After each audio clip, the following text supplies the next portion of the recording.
What's up, everybody? Welcome to Podcast Now. I'm Alex, and in this video, I want to talk about the Return to Hogwarts special that obviously aired on New Year's Day. Well, happy first week of January, happy first full week of 2022, and I want to talk about it. I watched it the night of. I don't know how many people necessarily care, about the opinion of it a few days later, but I wanted to go over a couple things because, number one, I thought for what they had, and that's going to be kind of a key point throughout this video, it was incredibly well done. I really loved it. It was great to see who they had. Now, again, an issue to me is who they didn't have, and we'll talk about that as the video goes on. But for what they did have and the structure of it, to basically break it down into chapters or acts, right? Kind of combine every two movies and going through them, having different people kind of talk. I really loved it. Emma Watson has a way of getting you, especially towards the end with the reminiscing. And when she got teary-eyed, I almost got teary-eyed. It's like, gosh darn it. It's obviously this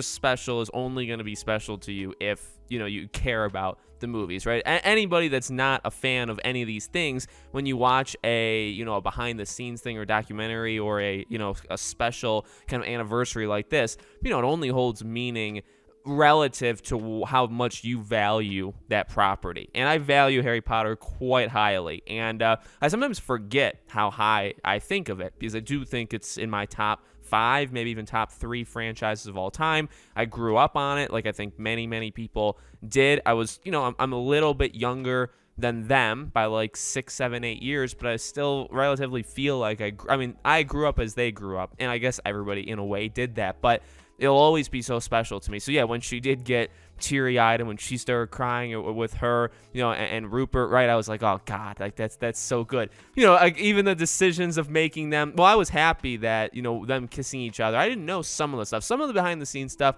I did know. There's also some behind-the-scenes stuff that they didn't talk about in the special. So I did know some of it. I didn't know other parts of it. I actually don't think I ever watched too many of like the special features, like the behind the scenes of these movies. So a lot of the stuff we saw was relatively new. I did see some of it, but just not all of it. And I thought it was cool, specifically that kiss, which I think maybe I've seen before, but obviously them going more in depth and also talking about it behind the scenes, right, of how like that was just the hardest, weirdest thing humanly imaginable to do. But I really liked it. I think they had the right people generally talking about each movie. My issue mainly is that they didn't have McGonagall, right, Maggie Smith, and they didn't have Dumbledore, obviously the one that's still with us. I really think the Dumbledore one was a big miss. Now, he's 81. He has memory loss issues. So, like, I don't know if, and this was filmed, recently, so I don't know if maybe he was too afraid to go and fly to them or whatever. He was unable to because of age. I mean, I get it. Same thing. I mean, Maggie Smith, I believe, is 87. So like, if these two weren't able to go because of that, that's okay. But especially when it got to like 5, maybe, but specifically 6. I mean, 6. A lot of 6 is Dumbledore and a lot of 6 is Snape. And obviously not having Alan Rickman like that definitely sucks. I thought, by the way, their memorial they're in memory of was phenomenal. I mean, that I was waiting for that. In fact, Christy, my wife, and I were watching it, and we both said, like, are they going to address, because they mentioned here and there a couple people, and it's like, are they going to address all the people that aren't there? Because there's several that, have passed. And then I thought, that was incredible, doing some sort of the connection and using some lines or quotes from the movie itself to them was perfect. So I mean, they nailed it. They nailed who wasn't there. But again, like for Dumbledore, I would have liked to have heard some of his behind the scenes. Now, the Dumbledore Voldemort fight in 5 is like one of my favorite pieces of cinema of all time. So like I would have liked to hear about that a little bit, which they didn't go into. And then 6, a lot of it is Dumbledore. You didn't get anything on that. So that definitely sucked.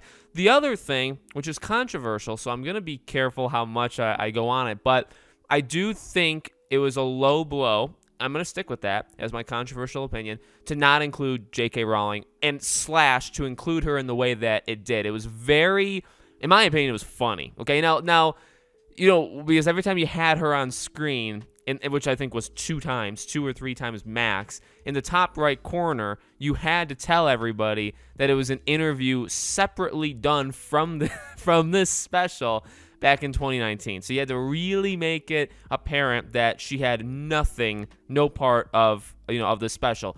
So here's the deal, again, to remain in this controversial lens. If you like her, fine, I have no problems with that. If you hate her, fine, I have no problems with that. I think for this, though, it is a low blow because not a single one of those people would be sitting on those couches, sitting in that stage, anything, without her. Now, they mentioned her. And I believe I heard my wife listening to like a TikTok video. I don't go on TikTok, but she does. And somebody said like they said her name 10 times. I don't know. It felt like more, but maybe it was 10 because 10 is, a somewhat higher number. So like they did mention her, and I'm glad they mentioned her because like it or not, and this goes into like, the Hogwarts legacy thing, right, where the media gets so upset that she's going to profit from it, even though she's not touching it.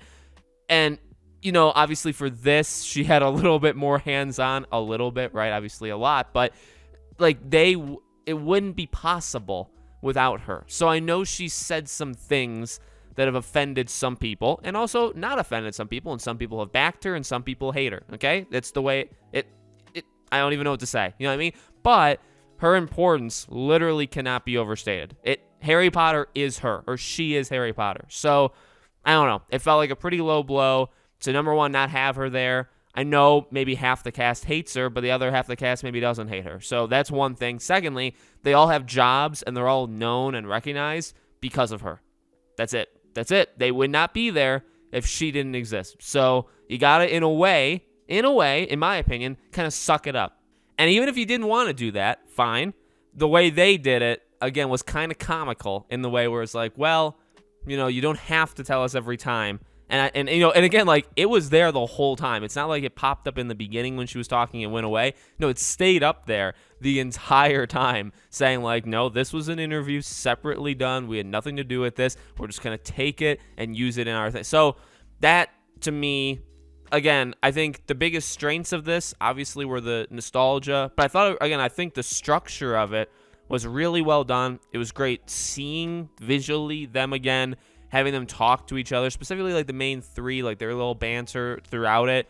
I think Emma Watson, obviously, she's the most emotional of them. I feel like she probably also is the most like her character, although you could argue Daniel Radcliffe is Harry Potter, right? So, again, whenever she talked, I think there was a lot of weight, to that. Loved hearing from Hagrid, Voldemort, right? Ralph Fiennes, like all these people was so great to see again. And I'm glad they're still here, right? So it was really awesome. I think I liked the structure of it, and I think they took their time. I mean, it was like an hour and a half. It was pretty darn long, I think, overall. So, or maybe it was a little bit longer, an hour 40. So I'm happy with the length. I'm happy with the time they took. Chris Columbus, like talking to him and stuff, like awesome. So there was a lot of good. I'm not saying like the J.K. Rowling thing destroyed it, but I'm saying those were the strengths. And the weaknesses, I think the weaknesses of it was just who wasn't there. And I guess in a way of like what wasn't talked about. Also like the Voldemort thing, like when they talked to him, they only, I believe, talked to him in 4 and then towards the end. Like in Goblet of Fire segment, they brought him in. And then I think with 7, part 1 and 2 or something, they brought him in towards there to kind of talk about and towards like the ending. But they didn't talk about him in 5. Now he's not really in 6 at all, so I get it. But yeah, so I thought a little bit of the weakness there was just what they didn't talk about. But that also combines with who wasn't there. I'm sure Maggie Smith could have told stories, or she could have told stories of working with the first Dumbledore, right? I know Harry or I'm gonna just call them by their fictional names sometimes. Daniel Radcliffe talked about it a little bit, right? So like it would have been cool to have her talk about it, but again, you couldn't get her. Having the new Dumbledore, 3 through 7, part 2, like that would have been cool for a lot. I really like him. I like him a ton. I've said it. I don't know how many people know the deep cut of me. My favorite character is Dumbledore, and mainly because of the fight in 5. I would say 6 is obviously really, really good, right, in terms of how they used his character. So yeah. So, excellently done, I'd say, overall. Really happy they did it. Loved it. Did get emotional several times, probably 4 or 5 times throughout the movie, most of which were connected to when Emma Watson would get, upset, or when she would just get emotional, right, in general. So let me know what you guys think in the comments below. Make sure, as always, you guys are subscribed to the channel. Hit the bell icon so you guys know when all these videos go up. If you want to follow me anywhere else, I have a Twitter. I have a second YouTube channel. I also have Patreon and YouTube memberships. Links for them all are in the description below. Thank you guys for watching. Again, Happy New Year. Happy beginning to 2022. We're going to crush it this year, and I hope to see you all on the next video.